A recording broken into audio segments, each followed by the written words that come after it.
The last year and a half in law enforcement in Minnesota has been a heavy lift for the rank and file officers on the street. Cops work in the street simply don't know what they're gonna see after they open up that door. They are thrusted into a situation that could be extremely dangerous and obviously is unknown. Part of being a trooper, any law enforcement officer, is showing up to work prepared to help anyone in need, answer any call, knowing that you don't know what's going to happen when you show up. Trooper Sadie and I showed up to work on July 31st, 2023 and did our job. Still, on January 24th, 2024, Hennepin County Mayor Morty filed charges against me.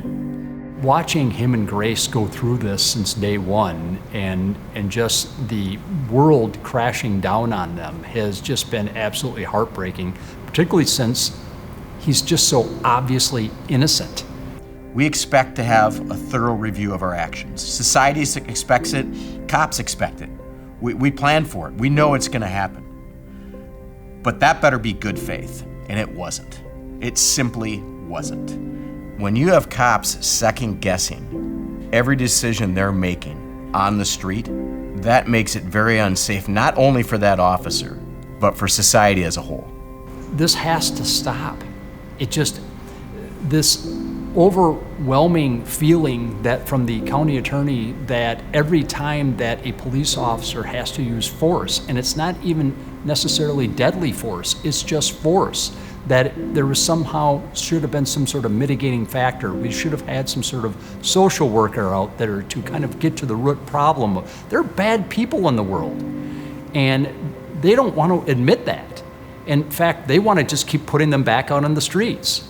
Over 30 years ago, when I was testing to get a job, I was facing, 1,000 applicants in St. Paul, to get a job, which they hired 50 that year. That no longer exists.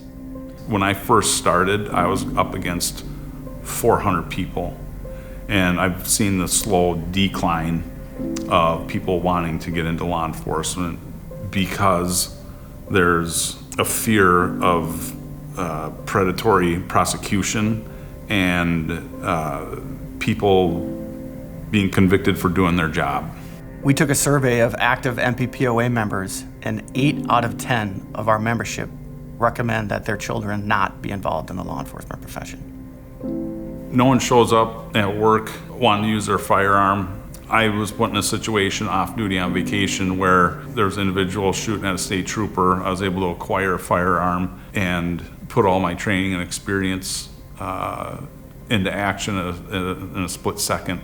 I had the MPPOA and the Legal Defense Fund on the line, and that really gave me a peace of mind and comfort. The MPPOA is truly the last line of defense that cops have. They are there when people like Mary Moriarty decide that somebody's ticket needs to be punched.